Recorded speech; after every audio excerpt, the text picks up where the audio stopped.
Welcome into the LMU Women's Basketball Report for February 21st. I'm Scott Erlin in with head coach Crystal Evans to recap the last week for the Lady Rail Splitters and the one upcoming, the final week of the regular season coming up for you, Coach. And you head into the last two games of the regular season with a one-game lead in the Southland Conference standings. This past week kind of felt like, the girls got their confidence back, kind of regained some of that their shooting touch and that form, and kind of rediscovered the joy that we wanted to see from early in the season. So how do you round up the last week? Well, obviously, me and you have talked about that before, just how I felt like we were in just kind of like a little rut there for a good part of the season, and we've adjusted some things and made some corrections after the Newberry game, because, obviously we couldn't have shot any worse than we did at that game, and again, I was real frustrated just because we came back in the fourth quarter and we, totally come back from a 23-point deficit. And, but why did it take us, we didn't have enough time to overcome the deficit that we were under. And, I just was real frustrated. Like, why didn't we see that same intensity at the beginning of the game that we saw towards the end?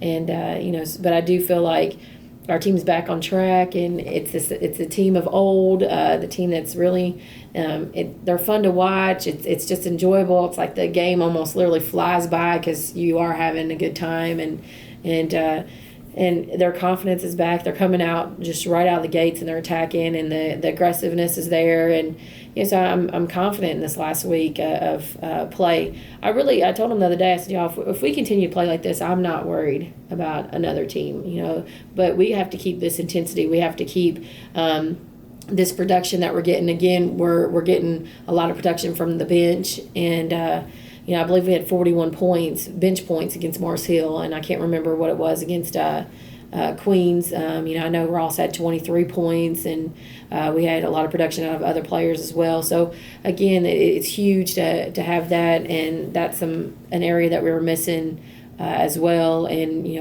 we have such a deep bench, and there's no loss in play when we do go to our bench. Literally, when we're being aggressive, it just sustains the energy. And but for whatever reason in the past, again, when our team was in that rut, I felt like our first five wasn't starting the game very well, and they weren't starting aggressive, and then our second five would come in and they would be timid just as much as the first five, and we just weren't playing like ourselves. And I'm definitely happy to have this group back. Well, and then just to answer your question, you had 58 bench points against Queens, so even a better showing there. The Mars Hill game, the first Mars Hill game, back on January 4th, kind of felt like really the peak of that first start, and then it kind of feels like you rediscovered that against this Mars Hill team again the second time around, and you outscore them 53-23 over the second and third quarters, and then that kind of it seems like it's just that steady play has continued since then. So what kind of happened in the second and third quarters that got you guys going? Well, Mars Hill did such a good job at our place. As a matter of fact, I believe we were only up maybe single digits at half when they were at our place the first time we played them. And I know that Mars Hill can get hot really quick, and Paige Chavis had such a good game against us that I was telling the girls going into half, don't be complacent. Like, don't be comfortable with where we're at. Yes, I'm happy with the way that we're attacking, and I'm pleased with how we're playing. But let's not make sure that we're not just coming out and being complacent, because this team can get hot quick, and they're just you don't want any teams to linger at this point. And I felt like again they came out and they were being aggressive, and Megan had a really big third quarter. I believe she scored all 15 points that she had in the third quarter. And what was happening in the game at the beginning, they were triple teaming her. Like, they would double post to post, and then they dropped a guard, which is normally Paige Chavis, and triple teamed. But I believe we were 7 for 8 from the 3-point line in the first half. So I knew that they were going to make some type of adjustments, for our shooting percentage from the 3-point line. So again, they did make those adjustments. They weren't doubling her as much, and she was able to get loose in the third quarter. And I thought we did a good job of finding her Because Megan is really unselfish. When she's getting double teamed or even triple teamed, she'll sit there and find the guards, and she did. And that's matter of fact, she found Deja twice, and Deja just had such a good shooting night that night as well. But she found her twice on the perimeter, just standing there wide open. You're out there playing horse at that point, and Deja knocked them down. And so I think Megan does a good job. So, again, in return, our guards did a great job of finding her when they weren't doubling her. And I think there was a great balance right there. Well, and then you come into the senior day Queens game here on Saturday, and really, for all the drama that there was in the men's game afterwards, Yeah. there was so little drama, about as one-sided of a performance as you can ever ask for. You guys were up 50-14 with 7 minutes to go or 52-14, excuse me, with 6.5 minutes to go in the third quarter. Just complete defensive effort, complete offensive effort.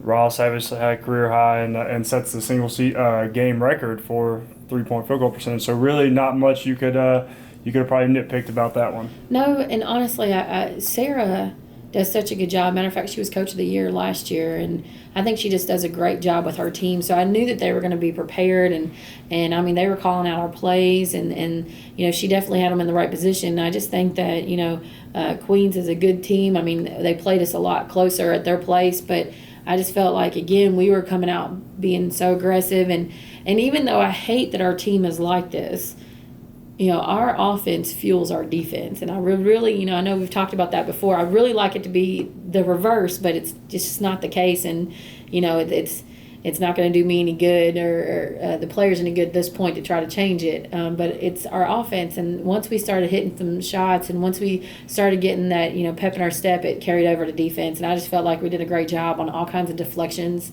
And you saw that in the second half. I mean, I just felt like we were digging and got a lot of deflections. We really get our hands in the passing lanes. And I really felt like that's the reason we were able to pull away.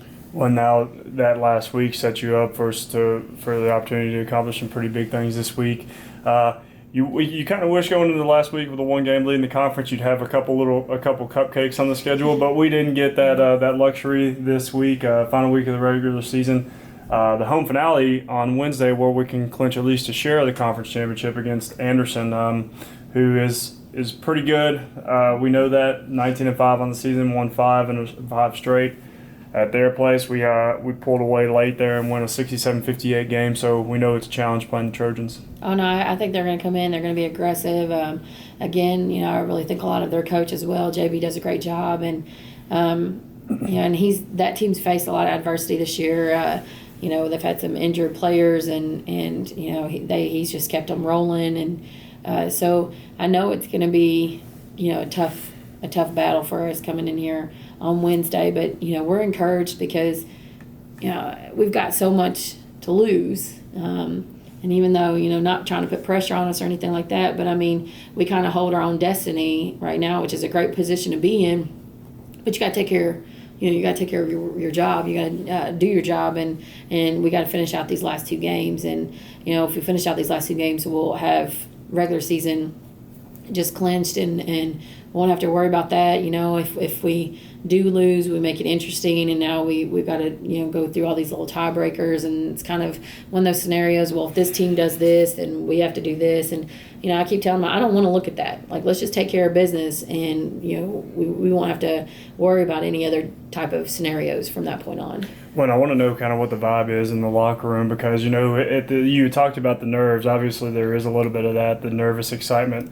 This is unknown territory for these group of girls, and last year, we made it to the semifinals for the SAC tournament, and now this year you're in position to win the South Atlantic Conference regular season championship. So, kind of how has the focus been in the locker room instead of and just to keep the nerves away? Well, really, it's I think that what you're referring to is really what was holding us back when we were in that rut. I mean, we put too much pressure on ourselves, and we were thinking too much. Just go out there and play ball. And again, I'm not saying that like don't be focused, don't be nonchalant. No, just play with confidence, and everything else will work itself out if we're coming out and we're being aggressive. But right now, I think it's more, instead of a nervous, kind of an anxious type mentality, it's very exciting. like the girls have totally changed their mindset, which is a blessing because that's the hardest thing you can do in coaching. And I can't take credit for it because it was just, I mean, like, again, it was just like a switch went off and they changed. And, but this is exciting. Like, we have an opportunity to do something that no other team right now at Lincoln Memorial has done in getting a regular season championship in the SAC. So, that's exciting for them. It's something to challenge them, and not in a negative way. It's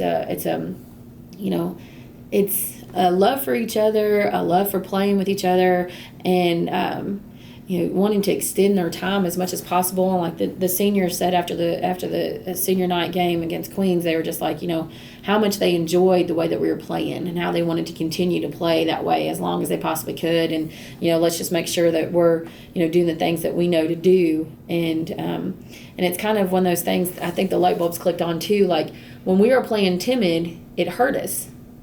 We come out, we play aggressive, and we're successful. So why would you be insecure and play timid when it actually hurts you? So I think, they're getting it together. They're getting it together. Well, the great thing was that that Saturday game wasn't the last time that our girls are going to play here at Texas Arena. Right. They're guaranteed at least 2 more, and, if things fall the right way, then maybe you could end up having the regional here as well. And so obviously we know there's a lot in front of us. Saturday is the regular season finale going over to Catawba. Kind of had a up and down season. They had lost 5 straight, but then now they've won 2 in a row at Queens and at Brevard. So, and we know that Salisbury over there, that trip to Salisbury is tough. Well, Catawba is a great team. And even though they've had like a little bump in the road with their losses here lately, like you can't judge them by that at all. Catawba is a very athletic. I think Terry Rogers is one of the best post players in our conference. She's very hard to defend, and she does a great job on the boards, and she does a great job just scoring wise. I mean, she can hit the mid range, she can drive on you. She's great back to the basket type of player. I mean, she's really a total package in a post, and she plays excellent defense. I mean, she's got great timing. She does a good job blocking shots, and then you got Bree Johnson, who, I mean, just can score in a multiple different ways. And, you can sit there and you can close out on her and have a hand in her face and she's still knocking it down. And, she's just a great player. And I think Angie, she's going to have her team prepared for us. And they are very athletic, fast team, aggressive. So these last 2 games, I mean, they are definitely going to be battles for us. But again, like I said, if we continue to play the way that we've been playing, I'll take on the battles. Yeah, and I just wanted to get your kind of vibe going and your feeling as a coach going into the last week of the regular season with the things you have in front of you and the opportunities you have in front of you. Like we said, a couple weeks ago, you felt like you were in kind of a little bit of a rut after that start, but now after last week, you kind of feel like they've rediscovered that joy and you're getting that sense from the girls going into the last week. Well, like I said, I just think that it's just true excitement for this last week, and practice has been really competitive and hard, and but it's also been very encouraging. I've given them some things too that we've been doing some pull workouts just to kind of keep our cardio up and not get all the wear and tear on their legs. But again, we're a running team, and we need to keep that speed going, and I think it's helping offensively and defensively for us. So this week is going to be an exciting week, and again, I'm focused on taking care of business and keeping our own destiny in our own hands.